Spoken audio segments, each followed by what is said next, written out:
એક પોઈન્ટ મેં અહીંયા વિચાર્યો છે, P point. Okay, pressure at a point P. હવે એ પોઈન્ટનું આ જે વર્ટિકલ ડિસ્ટન્સ છે મિત્રો એને વાય કહીશું, અને એનું વેના કોન્ટ્રાક્ટાથી જે હોરિઝોન્ટલ ડિસ્ટન્સ છે એને એક્સ કહીશું. ક્લિયર મિત્રો, ખબર પડી ગઈ? ઓકે, તો આ ડિસ્ટન્સ શું છે? સમક્ષિતિજ એટલે કે હોરિઝોન્ટલ જે છે એનું એક્સ, અને પરપેન્ડિક્યુલર ડિસ્ટન્સ છે આ પોઈન્ટ પી. આ પી પોઈન્ટનું વર્ટિકલ ડિસ્ટન્સ વાય અને હોરિઝોન્ટલ ડિસ્ટન્સ એક્સ છે. ક્લિયર? હવે આ તમારું છે મેઝરિંગ ટેન્ક. શું કહેવાય આને? Measuring tank. ખાસ યાદ રાખજો ધેટ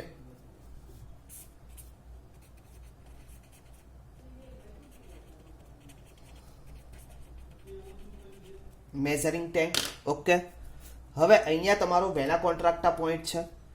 સોરી મિત્રો, આ જે એક્સ ડિસ્ટન્સથી તમારે જે લેવાનું છે એ આ ડિસ્ટન્સથી લેવાનું છે વેના કોન્ટ્રાક્ટા પોઈન્ટથી. ક્લિયર? એટલે કે આ પોઈન્ટથી આપણે કન્સિડર કરવાનું છે આ distance x. X distance measuring from vena contracta to the point P, and y distance is equal to vertical distance. Y is equal to vertical distance from the line of collinear to the vena contracta. Vena contracta ના જે axis છે એનાથી એના સેન્ટરથી y distance ઉપર perpendicular P point છે. Okay, હવે સૌથી પહેલા તો તમારે શું ફાઇન્ડ કરવું છે? Experimental discharge. ક્લિયર? તો આપણે પહેલું જે ટોપિક છે એ આપણે લઈએ determination coefficient of discharge.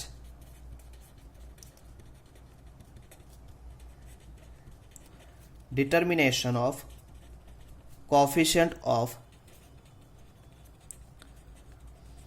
Discharge. તો એને સીડી વડે આપણે દર્શાવી શકીએ મિત્રો. હવે સૌથી પહેલા તો ખાસ a water allow to flow through an orifice fitted a tank under constant head. Clear? હવે ઓરિફિસ ફિટ કર્યું છે કોન્સ્ટન્ટ હેડમાં. સો આપણે તમે ફિગરમાં જોઈ શકો છો. Water is collected to measuring tank as known as time. હવે આ જે ટેન્કની અંદર વોટર તમારું ડિસ્ચાર્જ થાય આપણે એને કન્સિડર કરશું with time T. Clear? The height of water in measuring tank. હવે જે હાઇટ મળી મેઝરિંગ ટેન્કમાં બાય સપોઝ એનો સ્મોલ એચ કન્સિડર કરો, is noted down. Then actual discharge through orifice.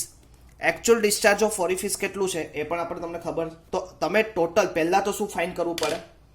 Actual discharge. તો પહેલાં તો આપણે લઈએ એકચ્યુઅલ ડિસ્ચાર્જ કેટલું છે? Discharge actual discharge is equal to પહેલા તો area of measuring tank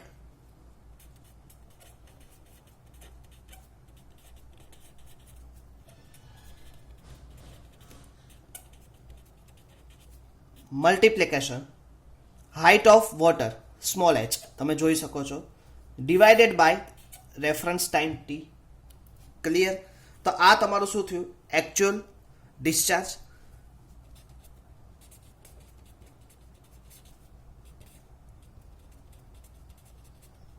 clear? હવે બીજું આવશે theoretical discharge.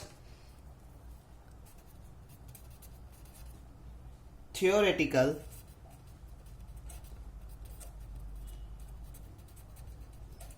discharge is equal to area of orifice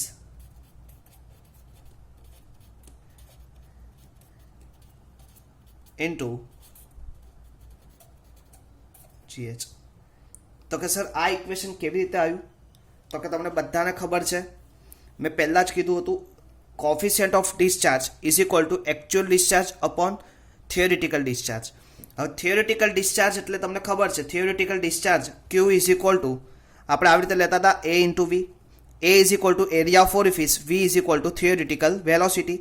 તો area of orifice into √2GH. Clear? તો હવે ટોટલ ડિસ્ચાર્જ એટલે કે સીડી કોફિશિયન્ટ ઓફ ડિસ્ચાર્જ કેટલું થશે? તો કે actual discharge Q upon theoretical discharge. તો actual discharge Q upon theoretical discharge કેટલું આવશે? Area of orifice small A into theoretical velocity 2GH. તો આ તમારું શું આવશે? Experimental fine discharge. એક્સપેરિમેન્ટલ તમારે જો ડિસ્ચાર્જ ફાઇન કરવું હોય તો તમે કરી શકો. ક્લિયર? તો નેક્સ્ટ આ તો શું થયું? Discharge coefficient, coefficient of discharge. હવે આપણે ફાઇન્ડ કરવું છે કોફિશિયન્ટ ઓફ વેલોસિટી. હવે કોફિશિયન્ટ ઓફ વેલોસિટી ફાઇન્ડ કરતા આપણા ફિગરને આપણી આંખ સામે જ રાખશું. તો હવે આવ્યું કોફિશિયન્ટ ડિટર્મિનેશન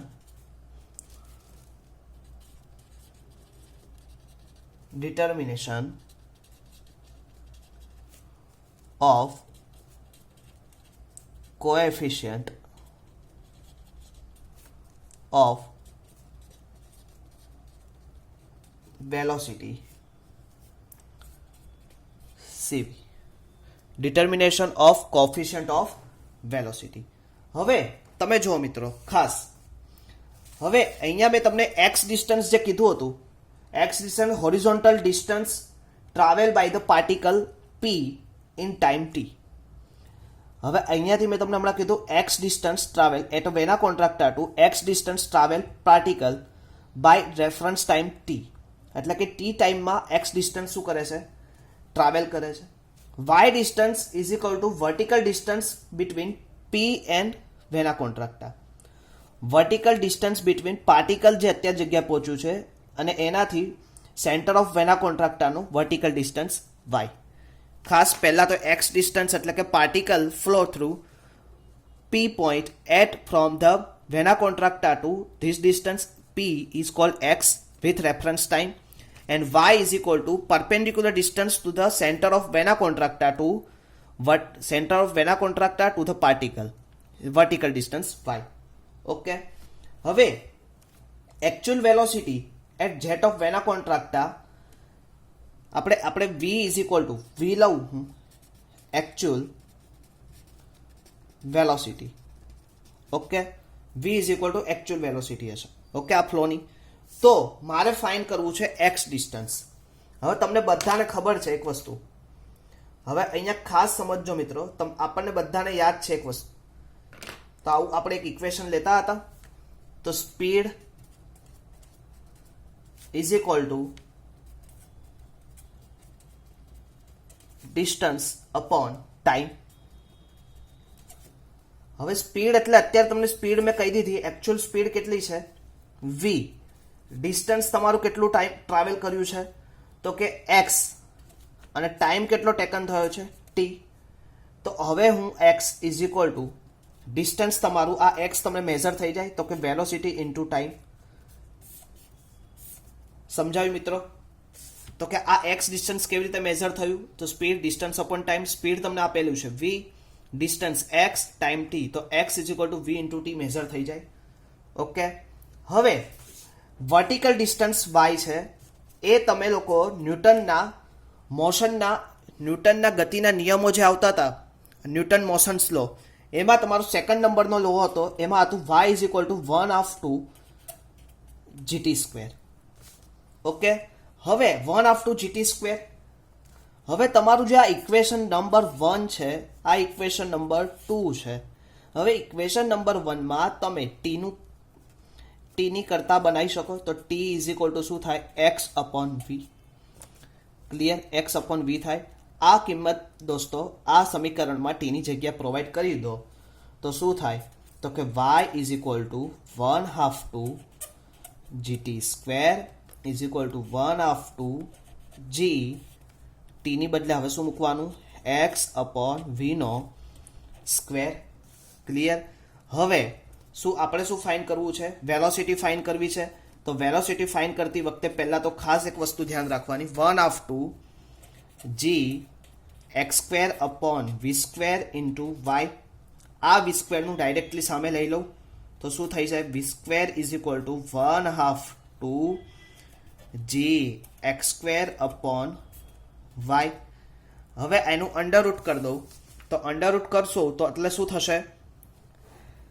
આ ઇક્વેશન મળશે તમને, underroot G X square upon 2y is equal to V. આ તમારું ઇક્વેશન નંબર 3. ખબર પડી મિત્રો? ખાસ મેં કંઈ જ નથી કર્યું. આ ઇક્વેશન તમારી બુકમાં પ્રૂવ કરીને આપેલું નથી, પણ મેં પ્રૂવ કરવાનો ટ્રાય કર્યો છે.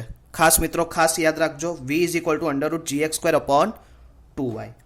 હવે આ તમારી કઈ વેલોસિટી આવી? Actual velocity. હવે થિયોરિટિકલ વેલોસિટી મેઝર કરવા માટે તમને ખબર છે થિયોરિટિકલ વેલોસિટી કેટલી હતી?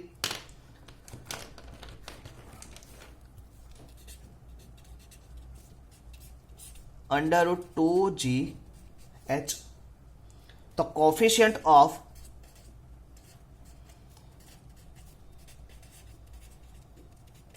velocity cv is equal to actual velocity upon theoretical velocity. actual velocity કેટલી છે મિત્રો?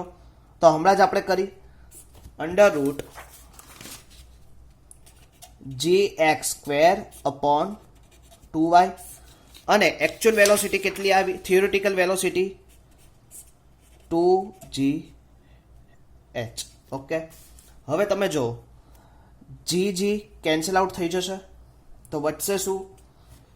તો કે x² નું આપણે કન્ટિન્યુ કરીએ તો x વધશે અપોન 2 દુ 4. તો અંદર શું થશે? 2 × 2 y × h. તો આવી રીતે લખી શકીએ x અપોન 4 y × h. હવે બીજી રીતે તમારે લખવું હોય તો આવી રીતે બી લખી શકો x is equal two 2 √y × h. Clear? તો આ તમારું શું આવ્યું? Coefficient of velocity in experimental basis. Clear? હવે તમારે થર્ડ વન એટલે કે કોફિશિયન્ટ ઓફ ડિસ્ચાર્જ ફાઇન્ડ કરવું છે. હવે કોફિશિયન્ટ ઓફ ડિસ્ચાર્જ ફાઇન્ડ કરવા માટે ખાસ મિત્રો યાદ રાખજો experimental coefficient of discharge CD is equal two શું આવશે? તો કે CD is equal two CV × CC. તો હવે તમારે શું ફાઇન્ડ કરવું? Coefficient of discharge, coefficient of contraction, coefficient of contraction. તો કેવું આવશે? Coefficient of contraction is equal two coefficient of discharge upon coefficient of velocity. હવે કોફિશિયન્ટ ઓફ ડિસ્ચાર્જ ઓલરેડી તમે મેઝર કર્યું હમણાં. કોફિશિયન્ટ ઓફ ડિસ્ચાર્જ કેટલું આવ્યું હતું તમારું મિત્રો? તો ખાસ actual discharge upon theoretical discharge, આની પર તમને સીડી મળી જાય. અને કોફિશિયન્ટ ઓફ વેલોસિટી તમે ફાઇન્ડ કર્યું x અપોન 2 √y × h.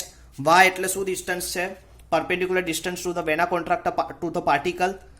અને x ડિસ્ટન્સ શું આવે? Parallel distance from the Vena contractor to travel particle with reference time. Okay, તો આ હતું મિત્રો આજના દિવસનું કામ. તો કે આ સાથે આ થિયરીને ખાસ મિત્રો તમારી નોટ્સમાં ઉતારતા રહેજો. આવતા લેક્ચરમાં આપણે આના એક્ઝામ્પલ સોલ્વ કરશું કે જે GTO માટે સૌથી ઇમ્પોર્ટન્ટ છે. તો ફરીથી નેક્સ્ટ લેક્ચરમાં મળશું. ત્યાં સુધી મિત્રો જય સ્વામિનારાયણ.